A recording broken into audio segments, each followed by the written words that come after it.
E aí é que começa agora o problema. Vamos para a foto número 6. Olha aí.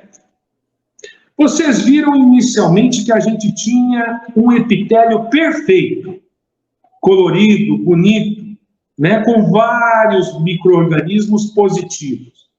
E o que é que aconteceu? Dá para aumentar a foto um pouquinho, por favor, Igor?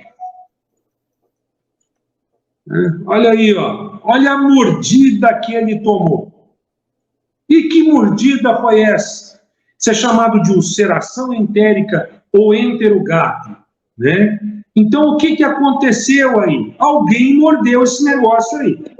Isso não acontece à toa, tá? Alguém deu uma dentada aí. Por favor, vá para 6A. Número 6A. Aumenta, por favor. Esses são os grandes e maiores inimigos que o canário possui. São os cistos de coccídio, eimeria e isospora. Tá? Eles vivem em letargia, em sono profundo no intestino do canário. Não tem como não acontecer isso. Então a gente está olhando para eles aí, ó, e eles estão encistados, estão calmos. Porém, quando acontece do nosso amigo criador, da semente mofada, água suja, farinhadas misturadas, excesso de folhas, de frutas, de legumes, antibióticos inadequados, aumento de proteínas, né? Esse excesso de proteínas e vitaminas, aí você dá vida para esses inimigos nossos, tá? Nós diminuímos a nossa microbiota positiva, né? Aquela foto colorida que eu acabei de mostrar, as bactérias positivas, e aí esses bichos que você está vendo aí, eles saem do cisto e começam a comer, né, o epitélio mucoso do canário. Próxima foto, 6B. Olha aí os amiguinhos deles, tá? Do exército inimigo, tá? Esses bichinhos aí é o colibacilo, gente, é Escherichia coli. Isso aí, você tem várias cepas e sorotipos, sendo que algumas delas são extremamente inimigas, e elas também vivem, tá, em sono profundo. E quando você faz uma má alimentação, uma imunossupressão, que nós chamamos de disbiose, ou seja, nós perdemos o exército positivo, e aí o inimigo toma conta, que são principalmente esses dois, os coccídeos e o colibacilo. E aí eu não vou falar de megabactéria, de salmonela, porque isso aí já é bem menos, é uma minoria de situações. Mas esses dois bichos, coccídeos e colibacilo, eles são terrivelmente assassinos. Só é o Jack Estripador da canaricultura, tá? E isso é muito difícil de consertar depois de instalar. Ok? Põe a foto 6C. Olha aí, ó. Né? É uma necrópsia em que a gente está vendo... Aumenta um pouquinho, por favor, Igor. A gente está vendo aí o intestino, né? A parte interna, e nós estamos vendo aí pontos hemorrágicos, tá vendo escuros aí, ó? Isso é mordida, né? Isso aí são as erosões, é a inflamação causada principalmente por coccídio e Escherichia coli, tá? E aí a coisa começa a piorar de uma tal maneira que acontece isso, ó, tá?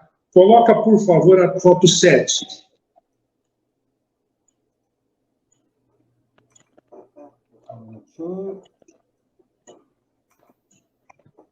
Aumenta um pouquinho, por favor, Igor. Olha aí, ó. A parte de baixo é o intestino delgado do pássaro. Está necrosado, tá? O pássaro perdeu essa condição.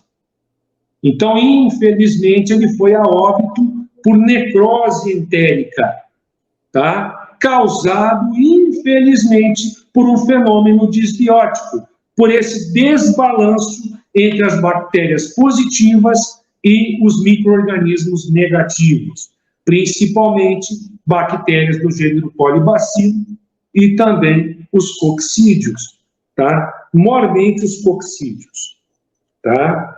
7A, por favor.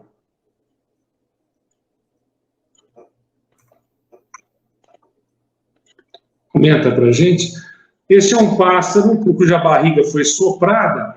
Observe, pode aumentar, por favor. Essa parte roxa aí é o fígado do pobre pássaro, né? Veja a hepatite. É uma hepatoenterite, né? Uma hepatite por coccídeo. Então, o coccídeo entra naquele buraco, naquele gap, né? Naquela úlcera, cai no sangue, né? No plexo esplênico portal, vai para o fígado e olha o que acontece, né? Infecções e inflamações horrorosas, né? E, infelizmente, o pássaro tende a óbito, né? Muito bem. Agora, e antes disso, evidentemente, vamos ver a foto número 8.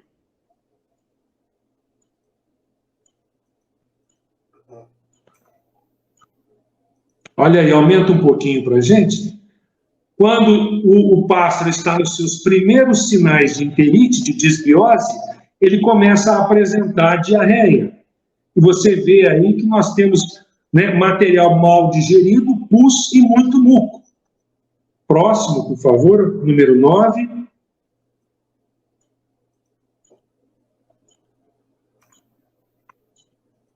Olha aí, ó.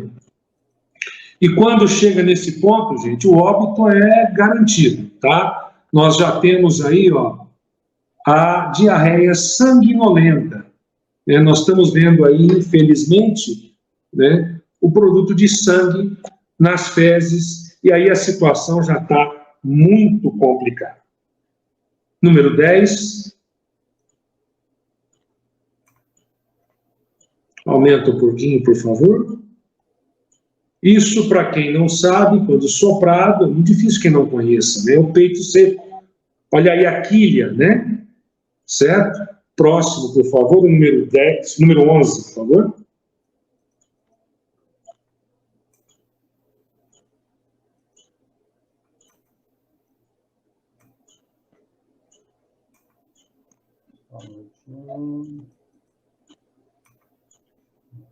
Esse é um canário, né? Se você aumentar, você vai chegar lá na quilha dele, né? Olha lá, ó, ao externo de situação.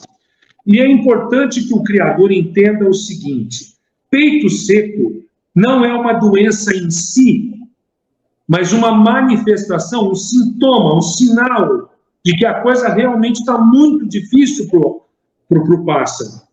Por quê? Porque o canário tem, não só o canário, muitos pássaros, tem um metabolismo muito mais rápido que o nosso. E o que acontece?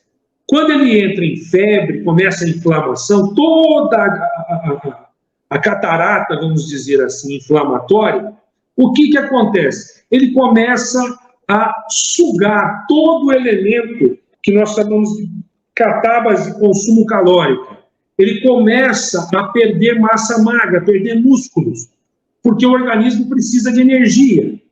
Então, quebra-se, né, toda essa situação. Então, veja, é como se a musculatura peitoral do pássaro se perdesse. Olha o abdômen escavado, né? Olha que situação. Já está anêmico, e assim, realmente é um pássaro já em pré-óbito, né? Muito bem. E é aquela história. Quando você chega numa situação como essa, aí vem aquele negócio, o que fazer? Né?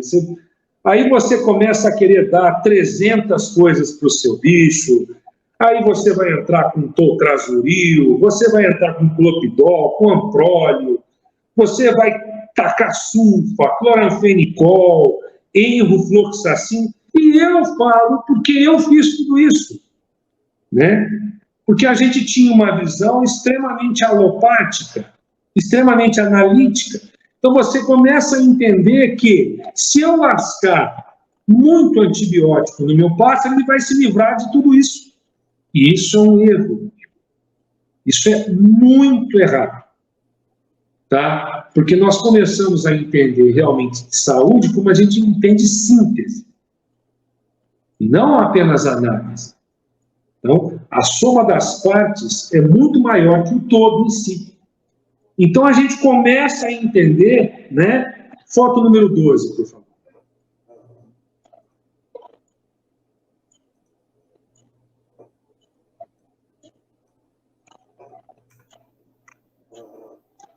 Isso, aumenta um pouquinho, se for possível. Aí. Então, se você muda a alimentação do pássaro, vamos repetir, se você muda a alimentação do pássaro, você muda imediatamente a flora intestinal, a microbiota, e aí você tem doença. Isso é importantíssimo. As pessoas acham que o pássaro na gaiola é a mesma coisa que o netinho que está do lado dele ali, na mesa. Então ele vai pegando comida da mesa e vai botando na boca do neto. E isso é errado. Essa alternância alimentar que se faz, que muitos criadores fazem, né? E toca isso, põe fruta, põe legume, põe folha, e lasca 300 quilos de farinhada, mistura uma farinhada com a outra. O que você está fazendo com isso? Antibióticos. Você está mudando a alimentação natural dele. Então você está mudando, você está matando aqueles bichinhos que nós mostramos lá no início. E quando você os mata, você os destrói, você tem doença. Isso é fundamental entender. Então a constância alimentar é o maior remédio que você pode oferecer para o seu pássaro. Né? Então é importante. Veja que nas granjas industriais, né, os frangos, eles sempre comem a mesma coisa. Para que se forme um bolo alimentar, mantenha-se um pH dentro do estômago, do intestino, tá? Para que tudo corra bem. Para que a absorção alimentar seja perfeita e as fezes perfeitas. Para que justamente, né, micro-organismos patogênicos, doenças não apareçam. Então, quando você alterna demais as coisas, você entra nesse mecanismo aí, mudança de alimentação, mudança de flora, e aí você pode esperar que a doença é certeira.